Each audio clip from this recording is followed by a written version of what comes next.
l'accès aux sources, par exemple. La notion de source, pour nous, journalistes, c'est une notion sacrée.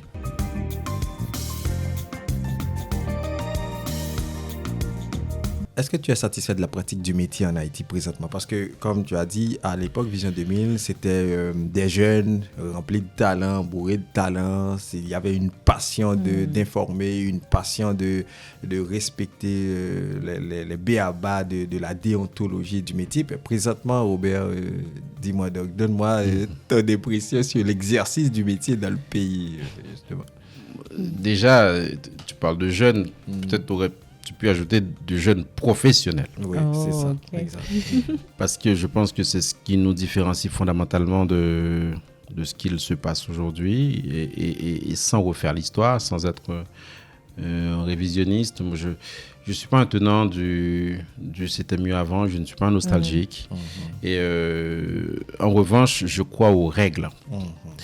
Et il n'existe pas un journalisme haïtien ou un journalisme américain ou un journalisme français. Il existe un journalisme tout court, une profession, un métier qui est géré par des règles, et notamment la charte de Munich des droits et des devoirs des journalistes, qui est un peu notre Bible à tous, et qui s'impose à nous, et qui dit comment on est censé se comporter, quel est censé être notre... On a dit qu'on parlait que français, mais notre principe directeur, notre guideline, quoi. Qu'est-ce qui, au bout du bout, nous avons en ligne de mire et contre lequel nous ne pouvons pas aller.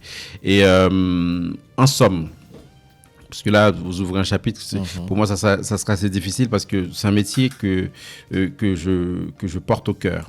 Et... pourquoi on fait ce métier? On décide de raconter des choses qui ne nous regardent pas. On décide de se mêler de choses qui ne nous regardent pas. Et quand on fait une interview, comme a dit Déa tout à l'heure, on décide de poser des questions que le public aurait posées s'il avait été à notre place. C'est ça le but.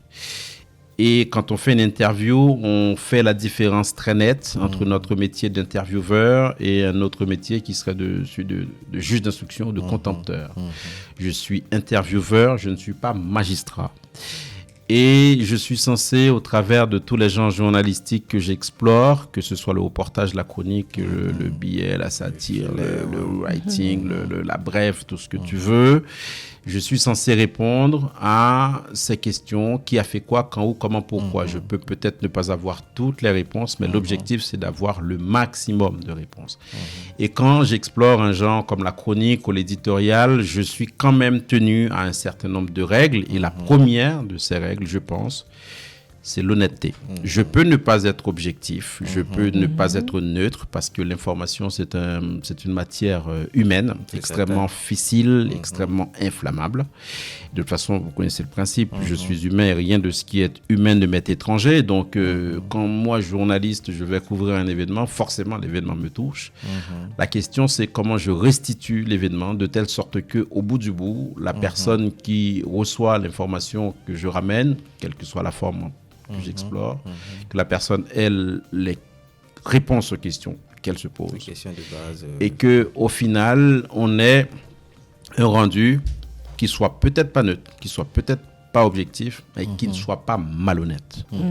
Je pense que ça, c'est la ligne de démarcation fondamentale entre un journaliste qui se respecte et quelqu'un d'autre. Mais... Alors, moi, aujourd'hui, je parle d'influenceurs, mais on va pas entrer dans les polémiques. Mais les influenceurs ou bien les gens qui ne sont pas nécessairement professionnels pourraient être qualifiés de presse indépendante.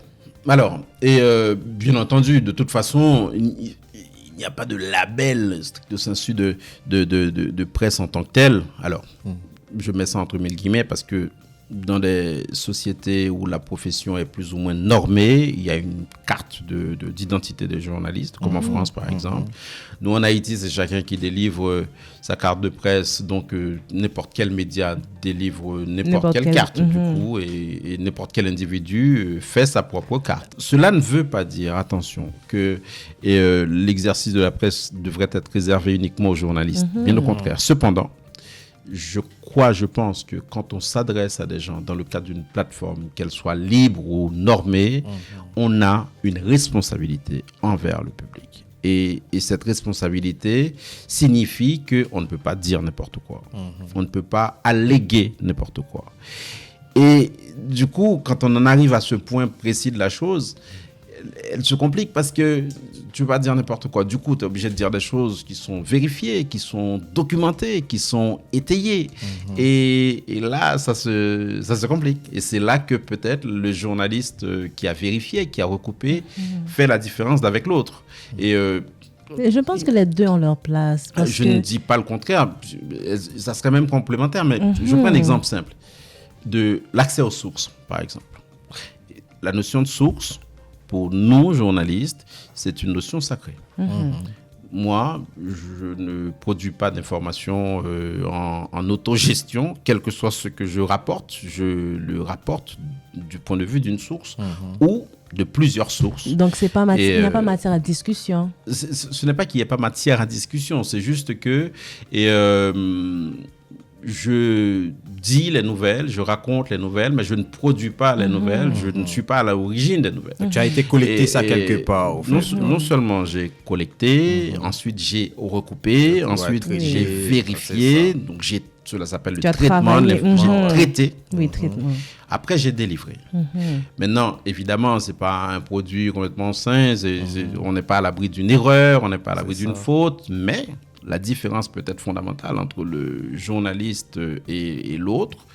Et c'est que moi, si je commets une erreur, si je commets une faute, la charte de Munich des droits et des devoirs des journalistes m'oblige à réparer la faute et à rendre compte auprès de l'auditeur, de l'auditrice, du lecteur, n'importe. Et même parfois, si l'erreur a été commise ou la faute a été commise en première page, en une, je suis obligé de rectifier l'erreur en première page. C'est ça.